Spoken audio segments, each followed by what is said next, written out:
Hey heathens, another deconversion story for you from 1337Ideaman. I was not raised by very religious parents. They never took my brother or sister or I to church as we were growing up. The first experience I had with belief that I can clearly remember was in the first grade. A second grader told me that Santa wasn't real and that she had woken up and saw her parents bring down the presents. I admittedly rationalized the situation.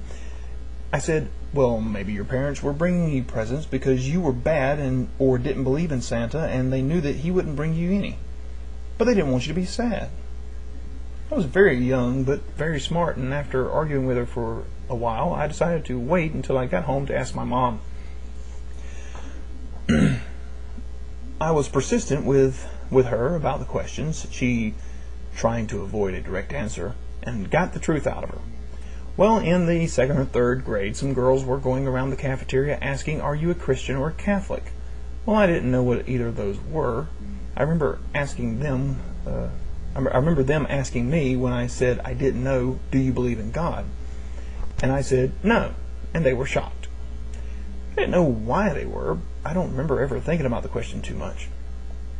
I know I must have known about the concept of God at the time, but not too much. I remember learning about mythology, and it interested me.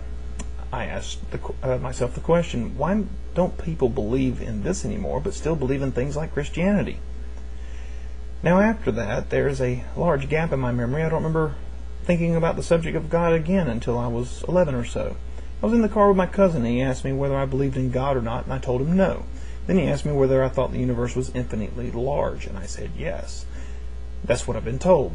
He then tried to wrap my mind around the concept of an infinite universe, and when I started getting confused, I gave up and said, okay, maybe there is an end. Then he turned on me and asked me how that would be possible.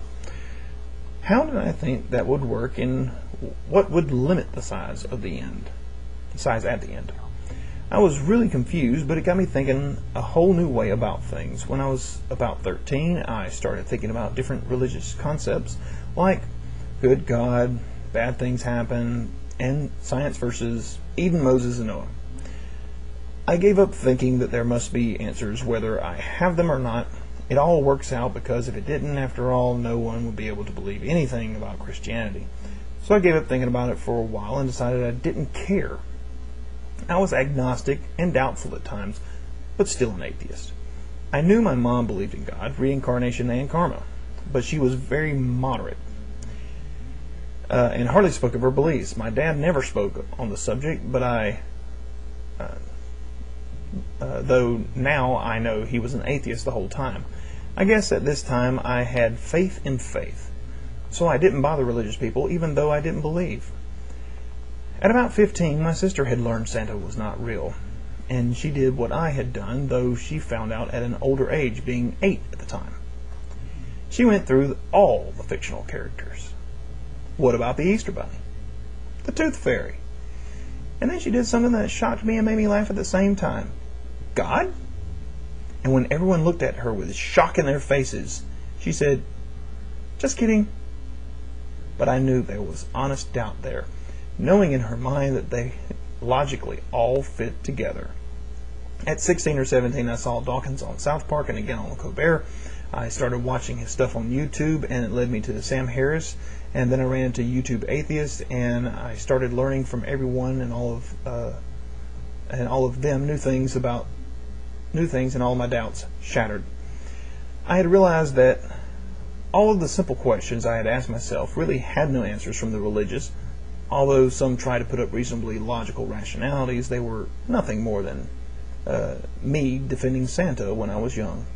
I am now 18 and continue to learn about the world that we live in, and can now say with confidence, I am an atheist. Something which I was doubtful about before. Scared a little to admit, even to myself, after those cafeteria girls showed me how taboo it was just by their glance. I have shared my acquired information with my family, and I can also take credit for my brother and cousin both being atheists. Along with my other cousin in the car, who I talked about, he became an atheist all on his own. I am now currently deconverting my little sister and my mother, who have doubts but don't want to let go. Awesome stuff, man. I'm so glad that the youth of this generation seems to be coming up smarter than the past generations, and getting this idea a little quicker. Good luck on your mom and your sister, and thanks for the story.